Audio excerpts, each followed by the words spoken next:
Hello everybody to GP Dambulla. We're here in round 3. Folks, it's a scorcher of a matchup for you as we have Splashcat taking on Requiem. This is one of the really important matches here in round 1. Of course, you'd already know that if you watched the round 3 analysis. Hint, hint, wink, wink. But Splashcat is on Jeskai, Eureka, and Requiem on, we'll say Temur Deserts. Is a very big game. The winner of this game is going to stay alive. The loser of this game will pick up their second loss and gets dropped out of the GP. So this is a big game for both of these players. And Requiem kicked this one off with a Dambulla, naming mountain, not revealing a desert. We'll drop the Nestle Delta, which comes in untapped if there's a desert, and we'll play the Buzzard Barons. Splash started off with the Studies in Scientific Theory, which Studies in Scientific Theory, it's like a saga, discoveries, but they stay on the board afterwards. So this deck is built around the Eureka mechanic. So Eureka lets you create a masterpiece if you have 8 or more research tokens at the end of them. So Splash will drop a Torrid Path and will drop a Turin Study, which also comes with Eureka, but when you get your 8th research counter, it gets exiled and you can cast any number of non-land cards from your library in any order. Now, this is maybe, this might be the worst possible Turin Study pile for that other ability, but 2 anti-magic formula is going to help out Splash a lot here because they've already got 2 enchantments on board. Now, the good news for Requiem here is that they don't have a land that taps for blue. They only have 1 blue source, and the only blue source in here is all the way down in that eminence. All the way down that Eminent Palace, so it's gonna be tricky. It's not gonna, again, it's not a good Turin Study either, but you can also just draw anti-magic formulas, although again, Splash doesn't actually have any way to cast them. Requiem gonna fire back with a second Buzzard Barons that creates a Buzzard Barons because they use mana. This Alratha coming in tapped. So a tight game, we're really in the balance here. Now Nebula's pretty good. I don't think you can complain about Nebula of Empty Gold here. So odds are, I think Splash, you probably go Dawnwist Vents, and then you have an anti-magic formula held up. I think you use that anti-magic formula to draw another anti-magic formula, and you just say, I'm just going to have a parade of counterspells for the rest of the game, and if you can't beat me to death with 1/1s beforehand, then I'll win. The good news is that those 1/1s are cast trigger. So Splash abandons that idea, goes for the Waltz on a Nimbus to get rid of one of the Buzzard Barons. Pretty good cards. Whenever it's when you spend mana from a desert to cast a spell, you get a bird, you get a buzzard, and when you have 3 or more creatures dealing combat damage to a player, you get to untap all of your lands, which is a pretty good ability. The Arcane Oasis comes down. We have Oasis's Grandeur available, which is going to get cast. Requiem's got a wide sideboard here. Lots of options. So for deserts, things like that. Odds are the selection here, I mean, Elmazar is kind of the point of the deck, so I wouldn't be surprised to go see that, but Nariba, always a good option. Monument of Queens, Mirror Gate can be good in a deck like this that's pretty mana hungry. Unsurprisingly, the choice is Elmazar, though. Which I'm kind of surprised by because they don't have a lot of stuff to utilize Elmazar right now. You do have the Alratha, though. Your hand is super removal heavy, so your opponent's not going to stick any super dangerous creatures. Speaking of dangerous creatures, though, a 4/4 soldier, so Waltz on Nimbus's second ability, will trigger after the draw step, and Splash is going to make a 1/1 white soldier. I feel like I've been rushing around trying to keep up with this game, 2 experienced players, they don't give you a lot of time to rest, unfortunately. And they still won't, as we see the event horizon come down for the Buzzard Baron, and the fuel for the fire will come down for the soldier. That will create another bird, which now Splash is thinking, do I want to counter that with the anti-magic formula? You have that available, you have that option. The other thing you'd be doing this turn is playing Dawnwist Vents, which is a pretty good card. It does stop that untap trigger. You know you're getting rid of that Buzzard Barons. You got at least a turn off from the Waltz on a Nimbus, so does give you a little bit of time at the very least. And Splash is going to go for it. The anti-magic formula comes down. That's going to be targeting the fuel for the fire. Requiem out of mana, and anti-magic formula, again, a really good card. When you get it off, it's very easy to make it a 2-mana remand that doesn't put the card back on in hand. I mean, there's not even a comparison point. You know, generally speaking, I think 4 mana is about what that effect is priced at, and it's not super duper playable. Just being able to draw a card off your counter spell is so much value. And as you go to the end of the turn here, Splash, one turn away from finishing off the research. 2 Eloy studies in hand, which once during each combat phase you can task the top card of that library as though it had flash. Requiem's gonna play the Desert Temple. We'll choose Oasis, so Desert Temple makes the opponent choose, and the birds are coming in. There's no trigger on that though, just have to pass. A Solar Flare still in hand, but the only really option on board is Alratha other than that, and they're gonna choose to draw the anti-magic formula. I'm surprised they didn't do that off of the first anti-magic formula, but who am I to judge? So the Waltz on Nimbus will crack, so the Buzzard Barons goes back to the opponent's side of the board, which is pretty good, and Waltz on Nimbus is gonna get something to cast, which is gonna be confined to the Oasis. They really do not want the opponent to have Buzzard Barons. That card's really good. Gonna represent a lot of mana. I mean, that's Alratha triggers, so it's like you get a bunch of mana, you get a bunch of clues. Definitely best to try and get off the board for as long as you can. And with that, you're gonna hit in with the 5/5, which Requiem can kill this thing. And they're gonna opt to go with that plan. They're gonna double block it and send the Solar Flare, which that Solar Flare, Splashcat's gonna anti-magic formula that. Don't know how I feel about that. I mean, you gotta use that Solar Flare somehow. Not super possible to send it face, and the anti-magic formula will draw another anti-magic formula. Turn study again, pretty worthless here, but we are gonna see the research counter. The research tracker is gonna get finished. So confine the Oasis, weird mechanic of this card, so when opponent casts a spell, it gets a searching counter, and so now at end step we have the Eureka triggers, which I believe, I don't know how these work. So Turin Study is going to get exiled. Gets exiled no matter what. It seems like Requiem is simply ignoring this whole thing and is just going to just get a giant El Mazar trigger. They're going to make another clue, probably going to crack both of these clues. So, I suppose Alratha is not a legendary land, to be honest. Splash is going to get the Thrice Folded Lotus, which is probably the best option here. It's Inevitability Engine along with your Soldier. Requiem is going to take that mana, draw 2 off of this. See, the draw is Shaldrayan's Rage and Oasis's Grandeur. So, Shaldrayan's Rage because Requiem's using the one with no words on it. Shaldrayan's Rage is 1 damage each creature. So, it's 1 in a red, deal 1 damage each creature. If kicked, it does 3 damage each creature instead. Oasis's Grandeur is going to come down. That's going to put 1 more counter on Confine to the Oasis, which, again, when it has a cast trigger, it's a searching counter for each color of the card they cast. Splash is gonna here. You do have the mana, will anti-magic formula that, and that's it for Requiem. Says, I can't beat that. So, that means it's time for us to visit our sideboard here. Oh, powerful stuff. So looking at Requiem's sideboard here, we probably see Nature's Claim come in. Like I think the only card that comes in is Negate. This is the setup where you want Negate. Other than that, most of the other cards here you do want. I wouldn't be surprised if we see cutting out Hostile Atmosphere here. It seems not very good against Splash's deck.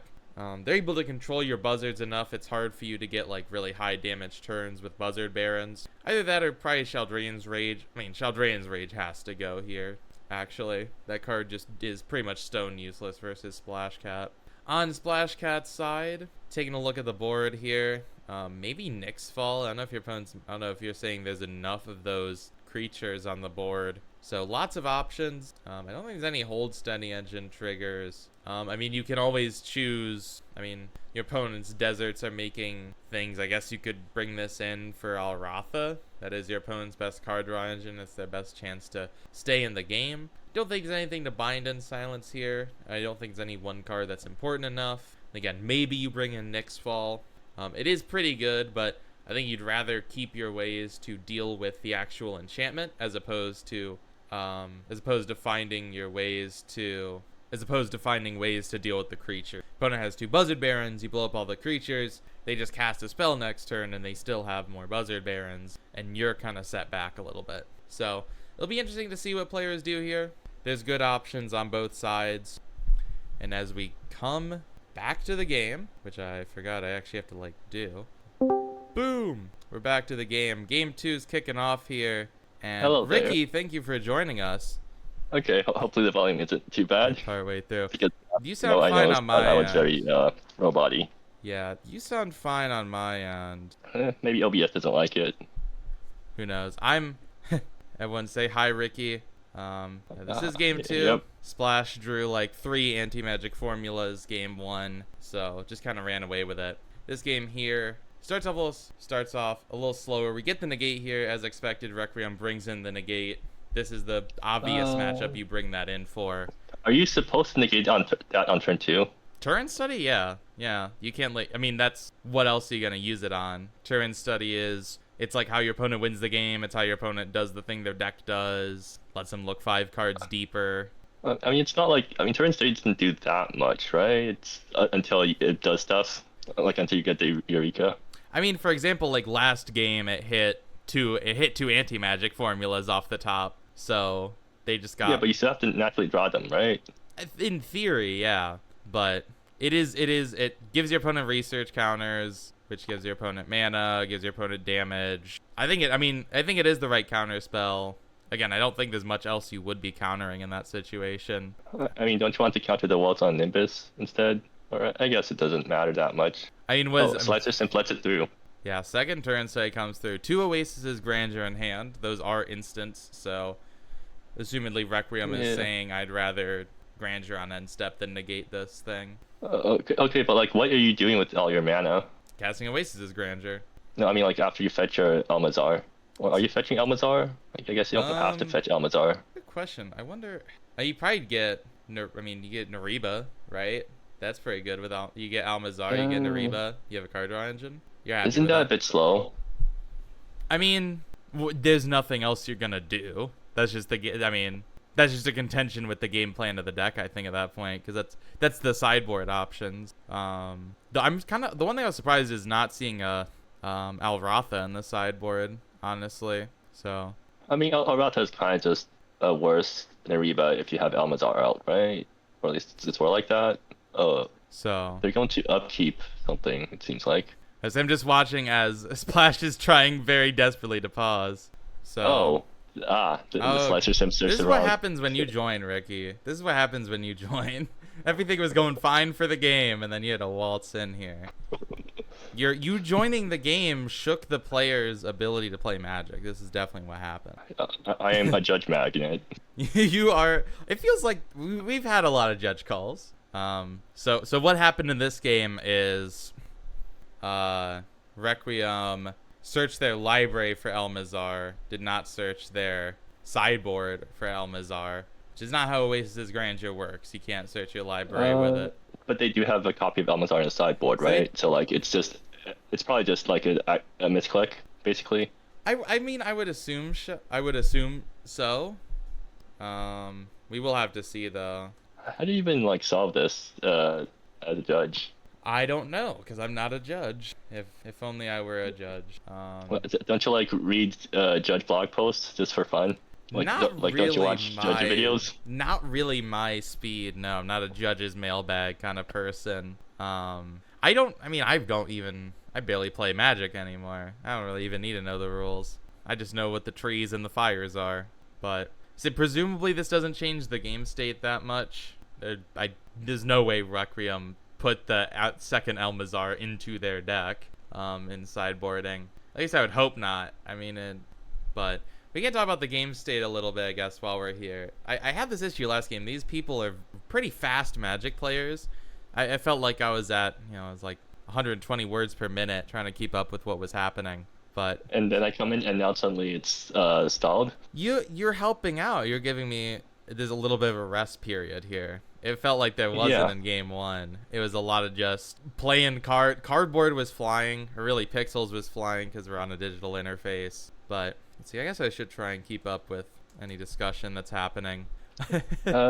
Cajun admits to having done the same thing, which is fair.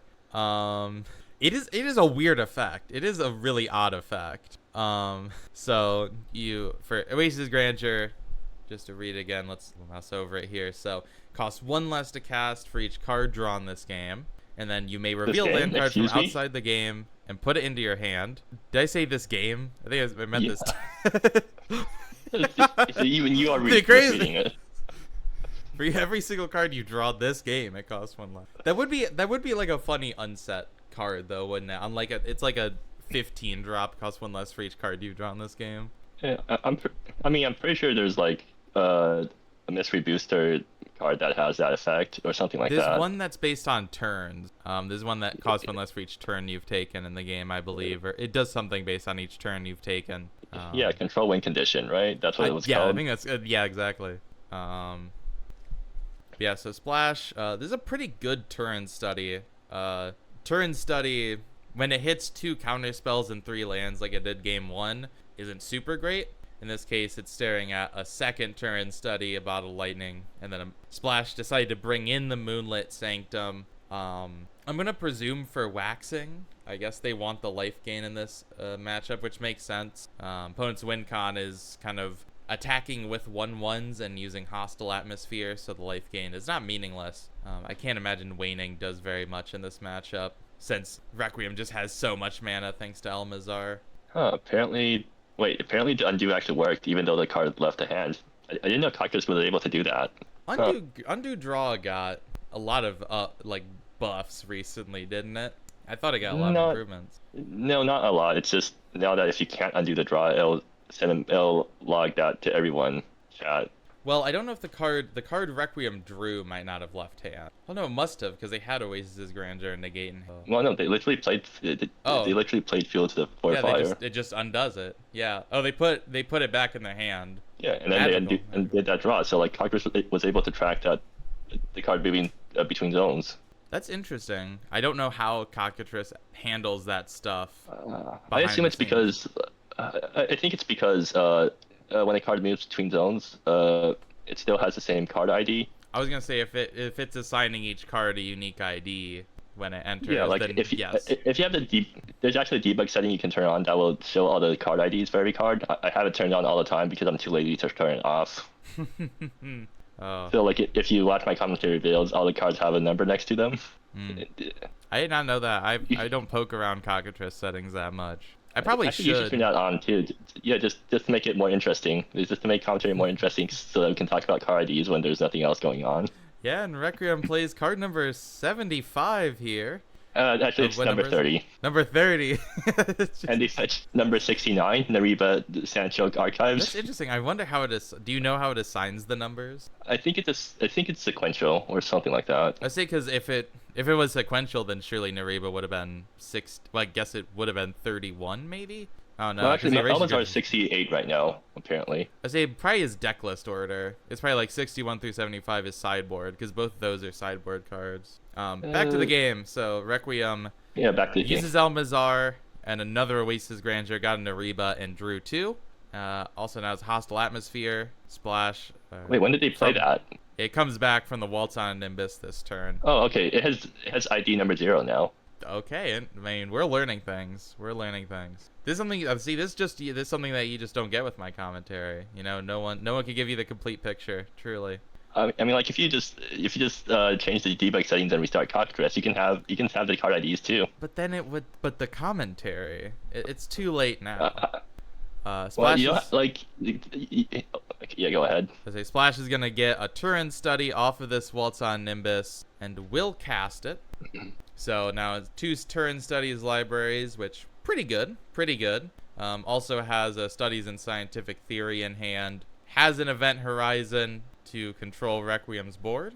Also atmosphere to get event horizon, right? Yeah. I think you have. Well, you know your opponent's side in the negate, so you have to do it when they're tapped out, I think. Does Requiem have anything left afterwards? Oh no. Oh, please tell me this is not another judge call. This is gonna be a judge call. Because I think, well, yeah, that's true. But also, like, if Splashcat's intending on casting it either way. Oh, great. Ricky! Why'd you join? How does this happen? It's to add some spice to the commentary. We had a game. Our game one was like a 20-minute game. It was so quick. I don't even know if it was 20 minutes. Is quick? Excuse me? Shoot, our last commentary took what, an hour for 2 games, so comparatively. You know, like if this was a properly sanctioned Magic event, it would be 50 minutes long, right? Before it goes to time. So This is 20 a minutes is proper. already not quick for game one. This is properly sanctioned. We're not doing time, right? It's true. So let's see. So it's not. Last game started. We'll say 11:04. Doesn't Clockers just show the time? It shows total time in the game, but it doesn't show like Yeah. per instance time. So it's like it's been 30 minutes up to this point, but that includes Yeah, game exactly. 1 and game 2. So I'm Oh, looking right, to right. see when game 1 ended, which was. It looks like it was not anywhere near 20 minutes. Honestly, Okay, that's good. it looks like it was. Let's see. It looks like it was like 10 minutes actually. It looks like it ended 11:14. Okay, a 10-minute control game is pretty fast, I guess. Yeah, I mean, 10-minute game is pretty reasonable. I think it's also a point of like when you're not dealing with physical cards, there is I feel like it is a different time. I feel like paper Magic games I expect to last a smidge longer than Trice game. Well, actually, no. Paper games are faster in that the communication is faster, but price games are faster in that the shuffling is faster. So like that it is depends. true. Like if you do end up in like a judge situation, you have to type out your concern. Or no, like just like shortcutting is actually harder on Trice because you have to like you have to click on the end step and then the other person has to click the pass button, and well in physical you can just like do pass and then that person can immediately start untapping. So I mean the solution is just like being in VC for your game. That solves 90% of the issue. And yeah, you don't have to physically untap everything. You hit the untap button, it all just untapped. I guess. Yeah. Reasonable reason. Alrighty, so just reset it. So we're gonna reset the archive here. So we've got after Ricky joining, we've now ended up with possibly 2 game rule violations. I don't know. It's currently up in the air whether Splash is gonna get one here, and then Requiem got one for the mistaken play with the Oasis Grandeur. Splash looks like an equally good turn study. I didn't actually check how good the first one was, but this one seems pretty okay. I mean, you get an Eloy study, you get a bottle lightning, so you now have 2 bottle lightnings. Like if Splash gets to 8, the game's over more than likely. But Requiem also can put a lot of damage on the board here between hostile atmosphere and just the amount of deserts they have. Yeah, but Splash has Event Horizon. Splash does have Event Horizon. And we took so long that just call I forgot about the whole plan of just Event Horizon the hostile atmosphere when you're done. The thing that we already discussed earlier. But here it comes. So Splash exactly 3 permanents on board. Shout out that 1/1 soldier that gets a buff for each enchantment you control. Is it crazy? It's a base 1/1 and then it also gets to like grow. Yeah, I know, nasty right? stuff. And we also see the studies in scientific theory. Wait, how did they play it? Oh, it's 1 mana. I thought it was 2 mana. They played a palace, drop it. So we get a scry here. One of those, I mean, best thing to do in Magic, right? Scrying's awesome. That's attacking for 4 now, so now it also doesn't die to solar flare anymore. Does not die a solar flare. It rolled a sanctuary. What's Slicer Sims out? Like, because they need to like not. I think you They just need have. the opponent to not win next this turn, right? Yeah. What? So are they gonna just try and flare? Did they have enough to activate the rebate and also solar flare twice? Like they I mean, did, right? they actively can. I'm pretty sure they could activate Nariba whenever they want, but I guess you want to hold up negate, so they can Nariba. Wait, but then why they didn't have to double solar flare on their turn, right? Like That's true. they'd rather hold up negate here so that they can Elmazar into negate, or like they can Elmazar Nariba and then negate afterwards, right? Can they do that? I don't know how the math works out. So, well, you have 8 They have deserts. 8 deserts. So when you play the Eroded Sanctuary, I would say use 2 of whatever, because your Eroded Sanctuary is tapped for every color. Use your whatever's activate Almazar. 8 mana. I mean, you can cast 1 Solar Flare. You can't cast both at instant speed and activate Almazar and activate Nariba. You don't actually have to kill the soldier, right? You're fine with that thing hitting you once, right? I mean, that's just. I mean, it doesn't. Like I said, I don't think the soldier is super meaningful. Like if. Oh, there's Mirrorgate. Rip. Mirrorgate. Well, actually, no. Splashcat doesn't have a way to get to it right now, right? Yeah. Splash. So yeah, Splash doesn't. So this is the one on Eloy's study. So you won't get it. 3 libraries. You got 3 libraries for Splashcat. Yeah. So yeah, next turn you have Mirrorgate, and then you just shut off. Probably Nariba. No, you shut off Almazar. I think it's better to. I mean, I think it's better to shut off Nariba. I What? think No, you shut up. You actually. you have to limit You your shut up the opponent's. thing that's making million. Your opponent, like, if you shut off Elmazar, your opponent still has 8 mana. I think if you shut off Nariba, your opponent has no card draw. But I think Splashcat doesn't know comparatively, what Slicer Sim has, right? Like they might, for all they know, Slicer Sim has Recall Forgotten Aeons in hand or whatever. fair. What? Wait, does this version run Recall Forgotten Aeons? This It does, right? Yeah, it's on 4 main. Okay. So yeah, like RFE top deck would be really good for Slicer Sim here. I think that's the thing, though, is they're less likely to get to the RFE that they need if you Mirrorgate the Nariba. So they do get a hostile atmosphere. So I feel like right now you should be just Naribaing as much as possible because you kind of need to find the hostile atmosphere isn't going to be enough. You need to stop the researches from going off. But I guess you also don't really have an answer for the researches. So I wonder if Splash. I mean, do you draw like the bottle lightning here just to make sure you have? Well, no, you spell draw the to Mirror cast? Gauge, right? Oh yeah, Mirror Gate's probably Or better. no, wait. If you draw a Mirror Gate, you don't have a spell to cast, and you can't trigger the Eurekas, That's right? that's the one downside. Yeah, that studies in scientific theory goes to Eureka here, so you don't get the research counter off of it. So I guess you no, you grab Turn Study and then you get like triple Turn Study activated, triple Turn Study alt this turn, right? That is, oh yeah, actually. Oh no, Splash No, is just gonna get Mirror Gate. They're going to take a turn off to shut off the Almazar, I guess. Sure. This game state is readable. I just don't want to. Oh wait, Alloy Study gets to cast the Bind and Silence. No. Yeah, so you also get Bind and Silence afterwards. Say you do still get a spell off. And you also get Bind and Silence. Are you? If you're Slicer Sim, do you negate that? Does I it guess it's probably not worth negating. You probably, I mean, there's not much else that you can do. Maybe your ETB, right? yeah. Slicer Sim Like- has to go for it now. So you have to draw. You draw your 2. Oh, there's the RFE So that there's you really RFE. wanted. I say you probably. I mean, what you bind? You have to bind RFE because that's your opponent's only real out, and then Or is it? Like, Hostile Atmosphere kills them in... No, it's going to take forever. It think kills it's them in 2 turn cycles. well, they untap. 6, 9. So yeah, untap all into hostile atmosphere, untap all into hostile atmosphere. But your opponent's gonna get to the waltz on a Nimbus after casting, presuming they're gonna cast the Bind and Silence during the combat. Oh, yeah, right. The next turn, you know they're gonna get to the waltz, and then they have a second waltz after that. So I mean, the second waltz doesn't really do anything Wait, where's the second waltz? Or, under the first one. Oh, yeah, right.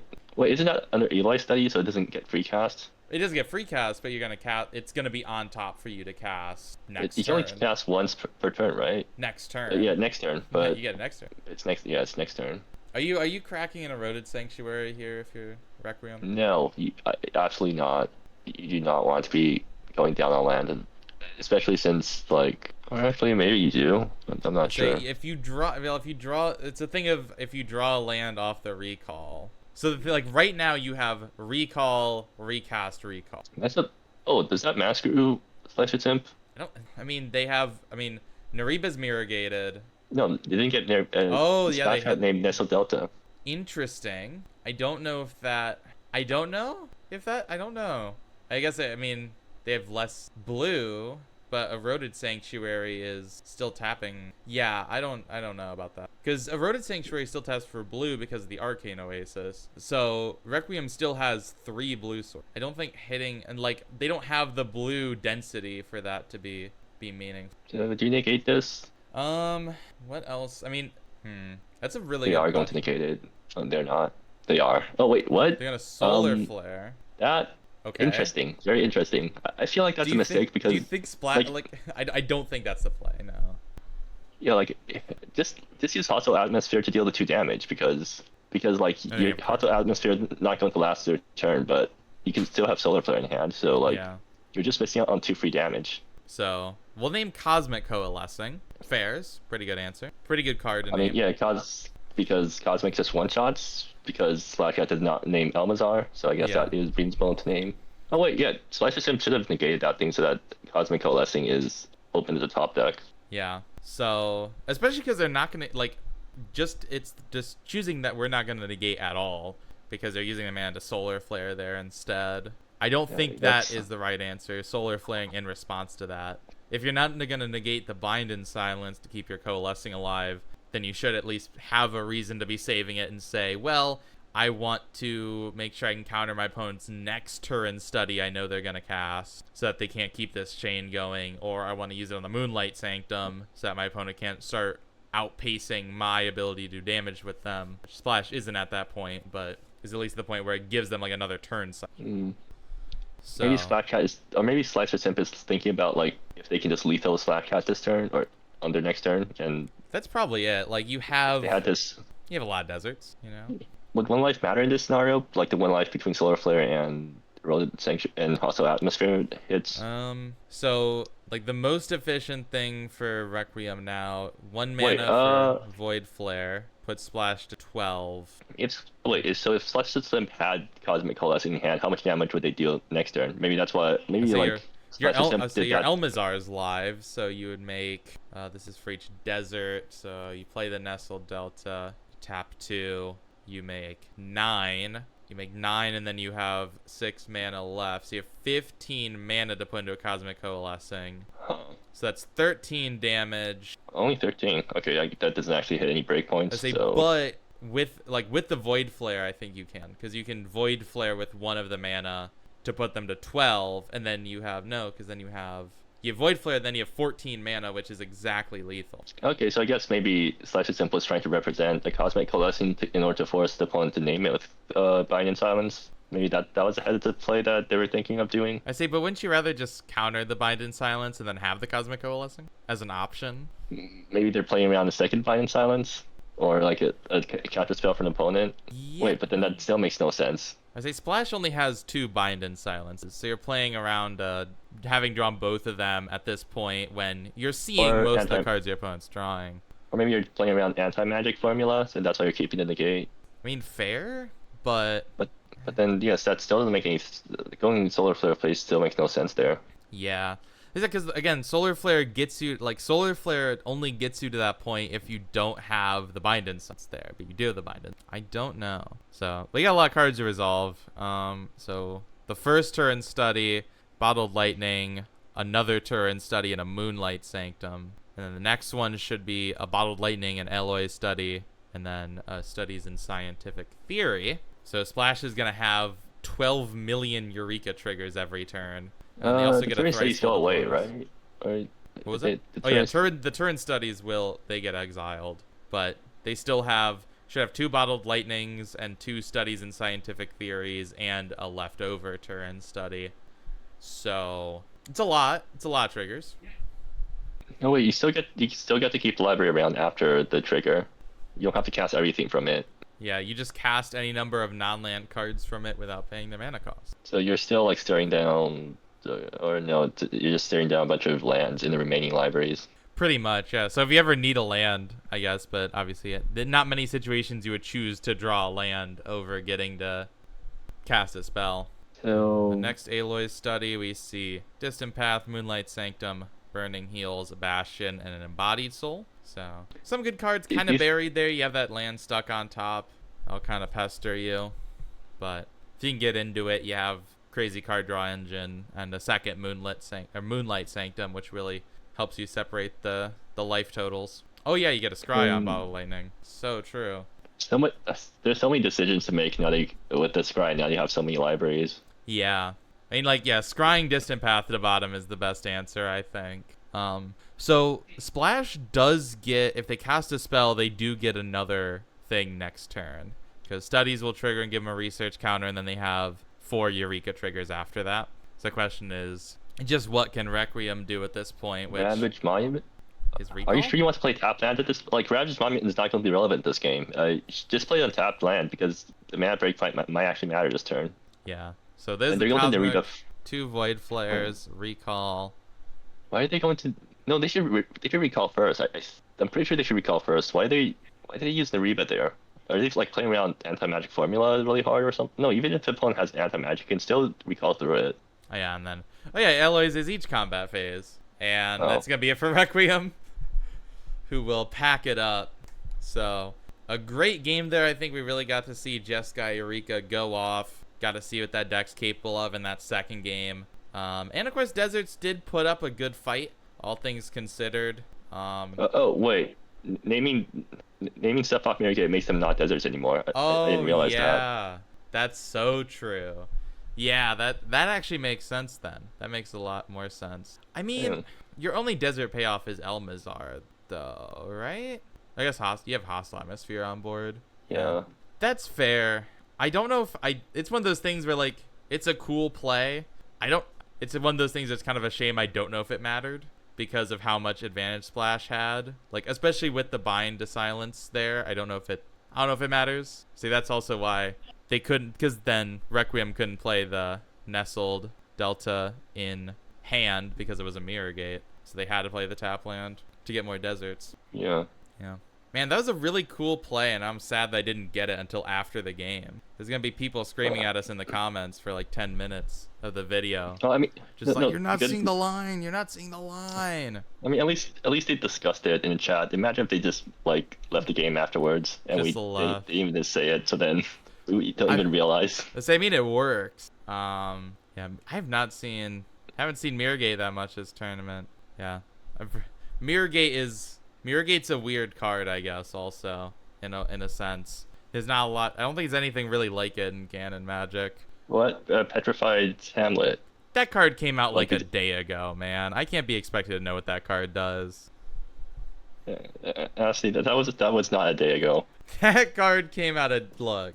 I know the cards that came out. Look, there's either the Magic card came out or it. Also, Petrified Hamlet wouldn't stop it from being desert because it just. Oh yeah, good point. It just blanks the land. It doesn't like cut it off. Mirrorgate is a weird effect, I guess, which is something I've never realized because it's just so ubiquitous. But yeah, it's kind of weird. Yeah. But with that, this match is wrapped up. So thank you for watching this commentary video. I've been Asti, joined for game 2 at least by Ricky Rister. Splashcat moving on here. Requiem now 1 and 2. No longer able to make it to top cut. They already dropped. Requiem dropped from the GP. Unable to continue. Can't make it top cut. The commentaries will continue. I think we got, 2 more matches left in this round. So we're chugging right along. This has been a pretty quick GP, all things considered, I feel like. Yeah. We've gotten through stuff quickly. But again, thank you for watching, and hope to see you next time.